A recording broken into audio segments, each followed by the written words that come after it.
사진 속 두 남성, 왼쪽은 아들, 오른쪽은 아버지입니다. 평범한 부자로 보이지만 사실 비극적인 사건의 주인공들인데요. 3남매 중 막내였던 아들이 지난해 11월 아버지를 살해하고 암매장하는 끔찍한 범죄를 저지른 겁니다. 아들은 결국 1심에서 무기징역을 선고받았습니다. 현재는 항소심 재판이 진행 중인데요. 그런데 친인척 중 한 명이 그동안 세상 밖으로 드러나지 않았던 충격적인 내용을 제보해 왔습니다.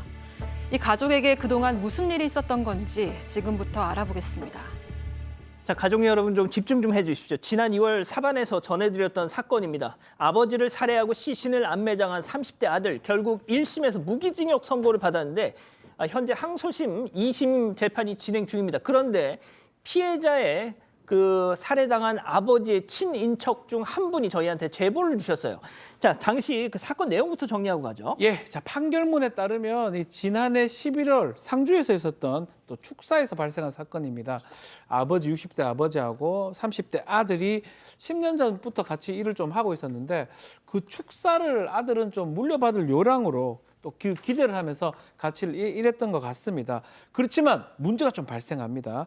아버지가 결혼을 전제로 한 여성을 좀 만나면서 또 교제를 하면서 혹시 축사를 물려받지 못하면 어떻게 될까 불안감이 좀 생겼다고 해요. 그래서 이 아들이 아버지한테 계속해서 그 축사 좀 저한테 좀 넘겨주세요. 빨리 넘겨주세요. 이렇게 여러 차례 요구를 했고요. 아버지가 아이고 내가 설마 그러겠냐. 때가 되면 물려주겠다라고 얘기를 했는데 아들이 이걸 믿지 않고요. 지난해 11월 6일입니다. 새벽에 아버지한테 가서 거절당한 다음에 둔기로 아버지 머리를 내리셔서 살해를 하고요. 인근 야산에 매장을 했던 그런 사건입니다. 그때도 이제 박상희 교수님이 출연을 하셨었는데 우발적 범행을 그때 주장했었잖아요. 네, 그랬었어요. 우발적 범행이다라고 얘기를 했는데 이제 그거는 이미 뒤집혔습니다. 일단 맨 처음에 이 아들 뻔뻔하게 본인이 실종 신고를 해서 이 사건이 이제 수면 위에 드러났어요. 아버지가 안 보인다 이제 실종 신고를 했는데 그때 이 사건을 이 범죄를 목격한 사실은 증인이 나타난 거예요.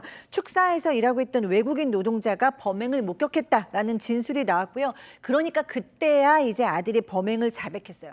그 축사에 있었던 사람이 그 범인이 아들이 복면을 쓰고 있었다라고 얘기를 했는데 아들은 끝까지 복면을 쓰지 않았다라고 주장했습니다. 왜냐하면 복면을 썼다 그러면 이게 우발적 범인이 아니잖아요. 그렇죠. 그건 계획이잖아요. 그래서 끝까지 아니라고 주장했는데 거짓말 탐지기 조사 결과 거짓 반응 나왔습니다.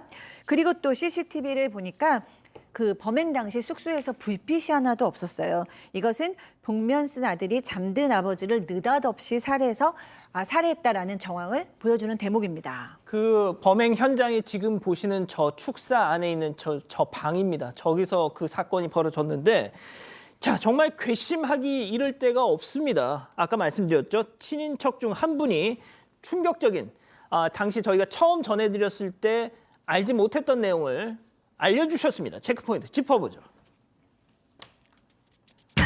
자, 로프 하강 이게 무슨 얘기인지 제보자 얘기 직접 들어보시죠.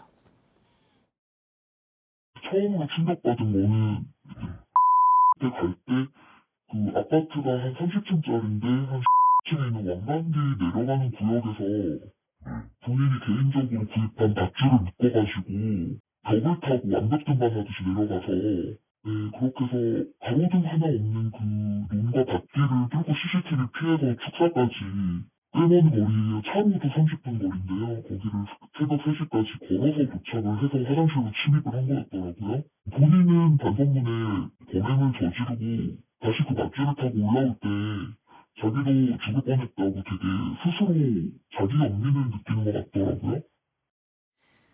들으셨죠? 세상에 자기 아버지를 살해하기 위해서 CCTV를 피하려고 왕관길을 타고 그 고층 아파트에서 내려왔다는 줄 하나 타고 내려왔다는 거잖아요. 맞습니다. 이 판결문에 따르면 아들은 테라스 난간에 밧줄을 묶어서 그 밧줄을 타고 1층까지 내려와서 약 13km 떨어지는 아버지 축사까지 걸어서 이동을 했습니다.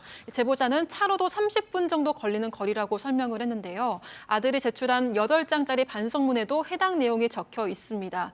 밧줄은 트랙터가 빠져서 못 나올 때를 대비해서 사둔 거라고 하고요. 하지만 아버지와의 불화로 진짜로 축사에 가져다 놓지 못했던 거라고 설명하면서 CCTV를 피해서 엘리베이터를 타지 않고 이동했다 이렇게 적었습니다. 그리고 다음 내용은 이렇습니다. 테라스 난간 기둥에 밧줄을 묶어서 줄을 내리고 밑을 보니 너무 겁이 나서 한참을 망설였습니다. 난간을 넘었다 되돌아왔다 반복을 하다가 못 내려가면 결혼도 못한다고 스스로 되뇌면서 무섭지만 참고 내려갔습니다. 이렇게 적었습니다. 교수님 보세요. 자, 그 줄 하나 타고 왕관기 타고 그 고층 아파트를 내려가면서 자기 아버지를 죽이러 가면서 나 여기 이거 못 타고 내려가면 나 결혼도 못 하고 평생 혼자 살다 늙어 죽어. 이 생각을 했다는 게 이게 제정신인 놈입니까, 이게? 그러니까요. 그렇게 생각하면서 또 본인도 너무 무서워서 자기 연민까지 느꼈다는 거예요. 그런데 이걸 얘기하면 이렇게 판사나 검사나 다 들으면서 네가 네 인생을 그래도 극복하기 위해서 참 힘든 거를 이겨냈구나라고 생각할 줄 알았대요. 근데 모두가 그 얘기를 듣고 정말 계획범죄구나, 정말 독하다, 아버지를 죽이면서 어떻게 이런 행동을 했냐라고 얘기해서 본인이 굉장히 좀 억울했다라는 식으로 지금 얘기를 하고 있어요. 그러면서 근데 저는 여기서 어떻게 이런 생각을 할 수 있는지 정말 최고 이기적인 인물 아니면 이건 사이코패스 정도 되는 거죠. 본인에 대한 연민을 그 시점에 느꼈고 나중에도 모두가 나를 연민으로 불쌍히 여길 것이라고 생각한다는 판단력 자체가 도저히 이해가 되지 않고요. 근데 이 사람은 끝까지 그 아버지를 맨 처음에 죽일 생각이 없고 축사 시설을 망가뜨리러 간 거였다라고 얘기를 했었고요. 그런데도 불구하고 그 축사 시설을 망가뜨리러 가려고 했지만 위험을 무릅쓴 거였다고 주장했었다고 합니다. 위험을 무릅쓴다라는 말을 이럴 때 쓰는 겁니까? 자, 팀장님. 보통 이런 계획 범죄를 저지른 자들은 보면 보통 이렇게 인터넷에서 뭘 찾아보잖아요. 그렇습니다. 그 아들이 컴퓨터 검색 기록을 확인해 봤더니 영어로 How to kill with hammer. 이해를 못 하시나요? 뭐 망치로 죽이는 방법. 이런 걸 검색을 했는데 뿐만 아니라 공구용 망치로 머리치면 죽나요라든지 후두부 사망, 지식 흔적, 밧줄 타기, 심지어 거짓말 탐지기 조사하니까 거짓으로 나오는 복면 있지 않습니까?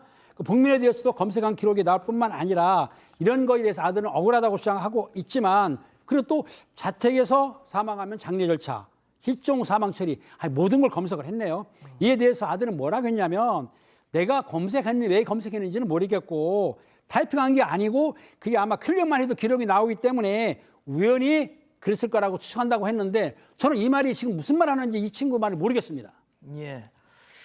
자, 이게 말이죠. 아버지를 살해하기는 했지만 그래도 조카니까 가족이니까 선처를 호소하는 친인척들이 있었답니다.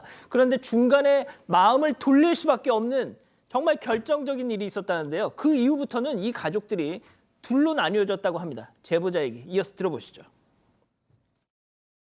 그것에 대한 잘못이 있다는 걸 전혀 돌아보려 하지 않고 거짓말, 가정폭력이 있었다든지 경제적으로 무능력했다 이런 거짓말을 했기 때문에 왜 완전한 허위냐면 두 분이 따로 사시면서 지금 혼자 숙식하던 기간 동안에 가정폭력이 일어날 수가 없는 것이고 특히 삼남매한테 살면서 한 번도 손찌검이라든지 욕설을 안 하셨어요. 자, 이게 무슨 얘기죠? 자, 좀 문제가 좀 생겼습니다.